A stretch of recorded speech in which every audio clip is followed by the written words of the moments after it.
نحمده ونصلي على رسوله الكريم اما بعد فاعوذ بالله من الشيطان الرجيم بسم الله الرحمن الرحيم رب اشرح لي صدري ويسر لي امري واحلل عقدة من لساني يفقهوا قولي۔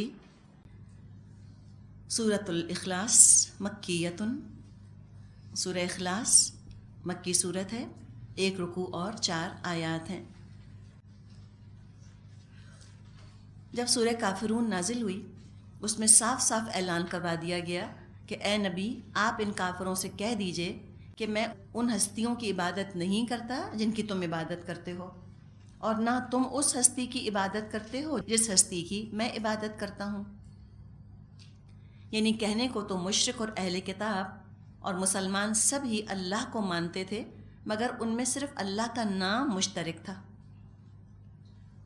مشرکوں نے اور اہل کتاب نے اپنے اپنے ذہنوں سے اللہ کے ساتھ کچھ ایسی صفات شامل کر لی تھیں جو اللہ کی شایان شان نہ تھیں۔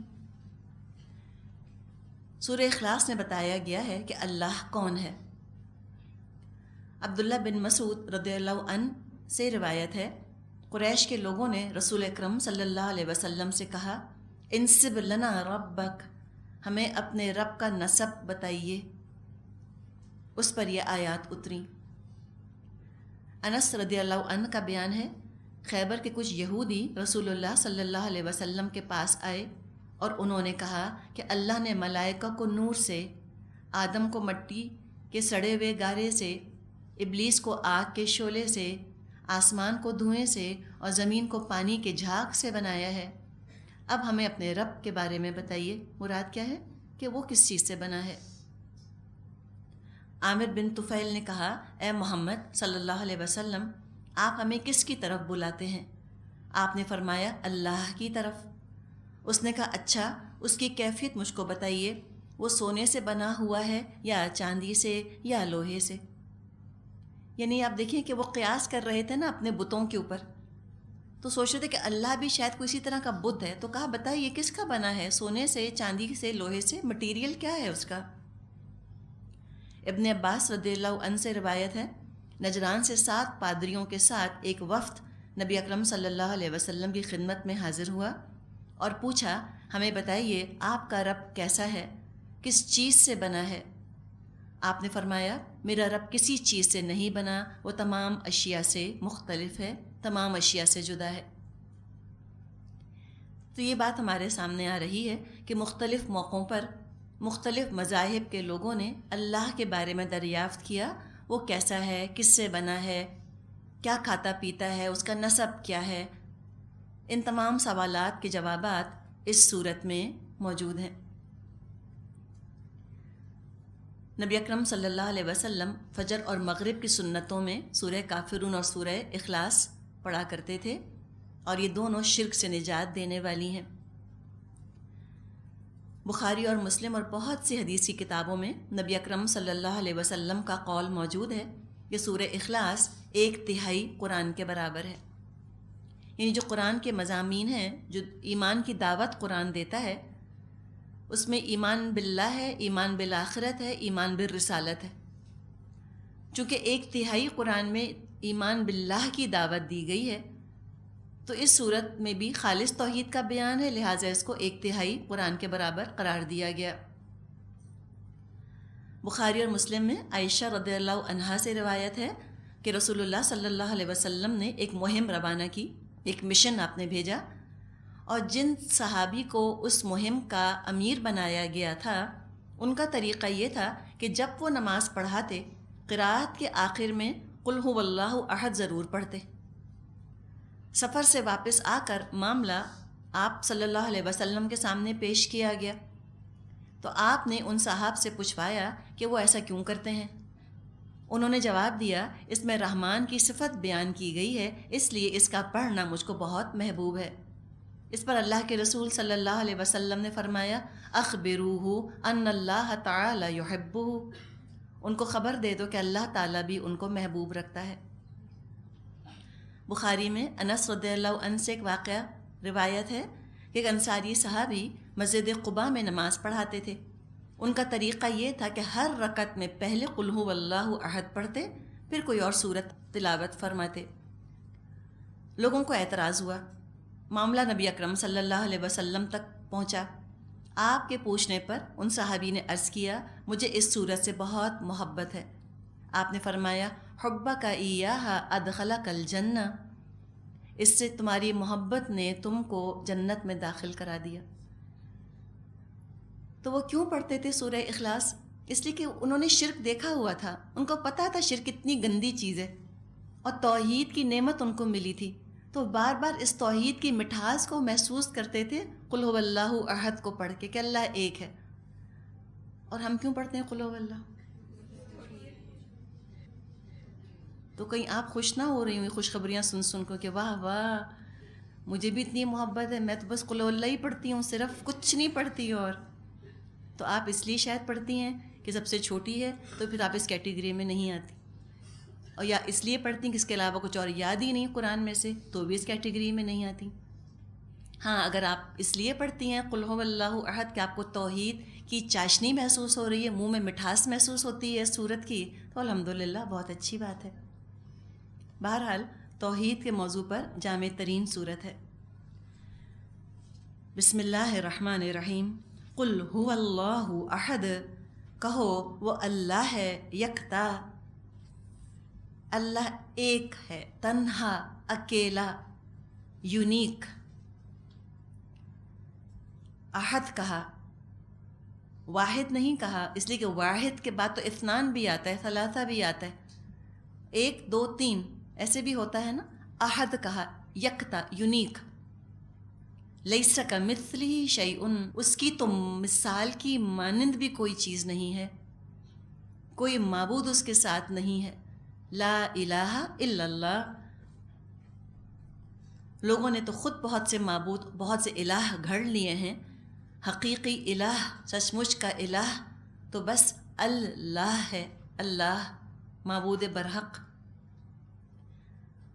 اپنی ضرورتیں پوری کرانی ہیں، فطری طور پہ اللہ کی طرف لپکو، جیسے کہ بچہ اپنی ضرورتوں کے لیے ماں کی طرف لپکتا ہے، تو وہ ہے الہ، دوڑو اس کی طرف۔ والہانہ محبت کسی سے کرنی ہے تو ہے نا الالہ، اللہ، اس سے کرو۔ کسی کی عظمت تم کو حیران کرتی ہے، وہ تو اللہ کی ہستی ہے، اتنا عظیم لیکن نظروں سے چھپا ہوا حجاب میں ہے اللہ۔ جو بھی اللہ کے ساتھ انسان کا ذہنی، قلبی، جذباتی، نفسیاتی تعلق ہو سکتا ہے، وہ سب کا سب الالہ کے اندر موجود ہے، اللہ کے اندر۔ انسان کی فطرت کی گہرائی کے اندر یہ پکار موجود ہے، یہ تقاضا موجود ہے کہ کوئی مجھ سے شدید محبت کرے، یہ کریونگ ہے انسان کو اندر سے، اور میں بھی کسی سے شدید محبت کروں۔ اور یہ محبت کا نام ملنا لوگوں کو ڈپریشن میں لے جاتا ہے، انوانٹیڈ فیلنگ آتی ہے کہ آئی ایم انوانٹیڈ، مجھے تو کوئی چاہتا ہی نہیں، میں تو کسی کو اچھی ہی نہیں لگتی۔ تو اللہ ہے نا، جس کا اللہ ہے وہ کبھی انوانٹیڈ فیل کر نہیں سکتا۔ تو انسان چاہتا ہے کسی سے محبت کرنا، انسان چاہتا ہے مشکلات میں کسی کی طرف رجوع کروں، مشکل کشا، حاجت روا کسی کو مانوں، کسی کو پکاروں۔ کوئی اور جب میری پکار سننے کے قابل نہ ہو، ایک ہستی ہو جو میری پکار سننے والی ہو۔ فطرت ہے انسان کی، اور انسان اگر اللہ کو نہیں پہچانے گا، اللہ کی معرفت حاصل نہیں کرے گا، تو کمتر ہستی کی طرف رجوع کرے گا، شرک میں مبتلا ہو جائے گا۔ تو اللہ کی طرف انسان رجوع کرے، اللہ کی معرفت حاصل کرے۔ اور حقیقت انسان جتنا جتنا اللہ کے بارے میں سوچتا ہے، اتنی اتنی عقل حیران ہوتی چلی جاتی ہے۔ اللہ کی ذات تو خیر بیونڈ سکوپ ہے، اس کے بارے میں تو سوچ بھی نہیں سکتے۔ اللہ کی صفات وہی اتنی وسیع ہیں کہ انسان کے ذہن کی گرفت میں آتی نہیں۔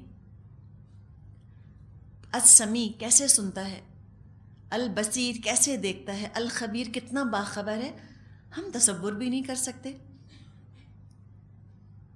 ماشے تولنے والے ترازو میں اگر ٹنوں کا وزن کو ڈالے تو ترازو تو کام نہ کرے، وہی بالکل حال ہے ہمارے ذہنوں کا۔ اتنے لمیٹڈ ہمارے معیارات ہیں، ہم اللہ کو سمجھ نہیں سکتے۔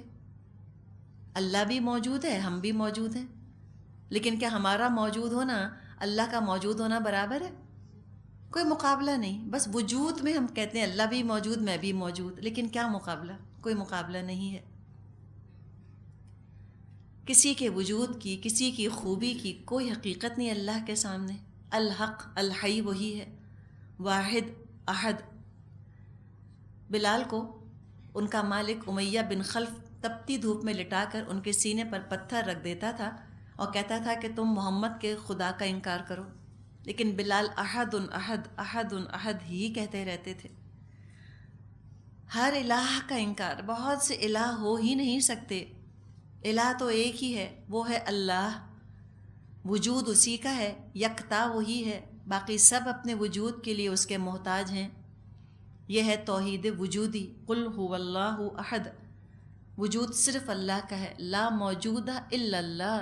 کوئی موجود نہیں سوائے اللہ کے. اللہ الصمد. اللہ سب سے بے نیاز ہے. احد ہے، اکیلا ہے، اور صمد ہے. صمد کا لفظ قرآن میں ایک ہی دفعہ آیا ہے. بڑے بڑے سرداروں کے لیے یہ لفظ آیا کرتا تھا صمد کا. صاد میم دال صمد اس مضبوط چٹان کو کہا جاتا تھا جس کو پشت پر رکھ کر بے فکر ہو کے یکسو ہو کر دشمن سے مقابلہ کیا جا سکے. اللہ الصمد ہے، وہ ہستی جس کی طرف رجوع کیا جائے، جس کی پناہ حاصل کی جائے. اپنی ذات میں احد، کائنات کے لیے صمد.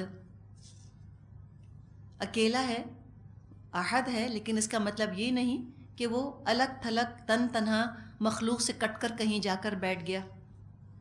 کچھ لوگوں کو یہ غلط فہمی ہوئی کہ اللہ بالکل کٹ آف ہے مخلوق سے، آؤٹ آف ریچ ہے. جب یہ انہوں نے سوچا تو پھر وہ انسانوں کو سہارا بنانے لگ گئے، انسانوں کو معبود بنا لیا. فرمایا نہیں، الصمد ہے.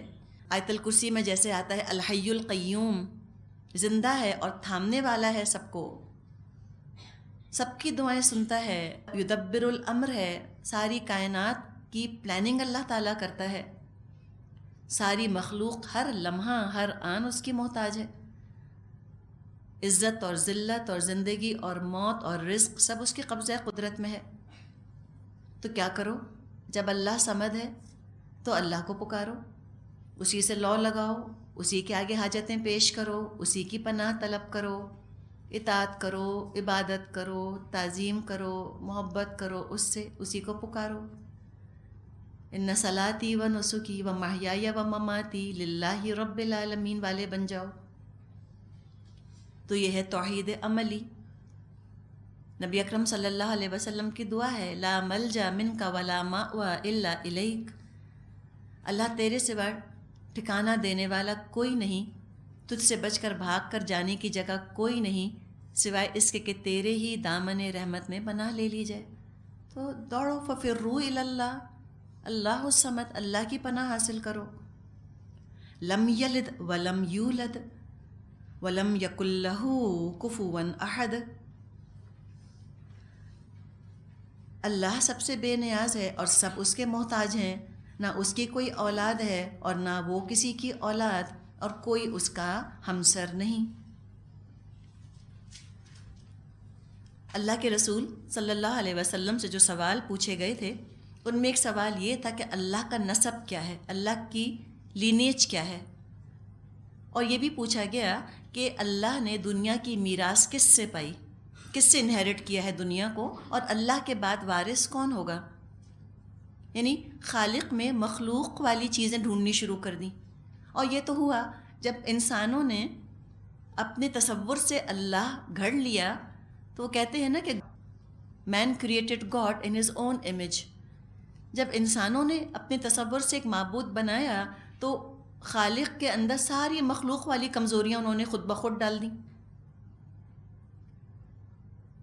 خالق میں مخلوق والی کمزوریاں خواہشات نہیں ہوتی، وہ ہمیشہ سے ہے، ہمیشہ رہے گا. اکیلا ہے، تنہا ہے، اس جیسا کوئی نہیں. جب اس جیسا کوئی ہے ہی نہیں تو بیوی بیٹے کا کیا سوال. لم یلد، نہ اس کے کوئی والدین ہیں، ولم یولد، نہ وہ کسی کا والد ہے، نہ وہ جنا گیا، نہ اللہ کی اولاد، نہ اللہ کے ماں باپ، اللہ کے رشتہ دار کوئی نہیں. سب مخلوق ہیں.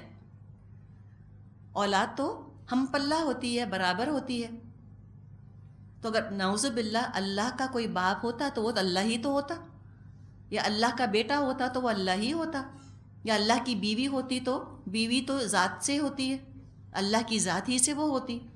تو نعوذ باللہ اللہ کا خاندان نہیں ہے، اللہ کی ذات اور موجود نہیں ہے کوئی اور. اللہ واحد احد، یہ ہے توحید ذات، کوئی اللہ کے برابر کا نہیں. وَلَمْ يَكُنْ لَهُ كُفُوًا أَحَدٌ.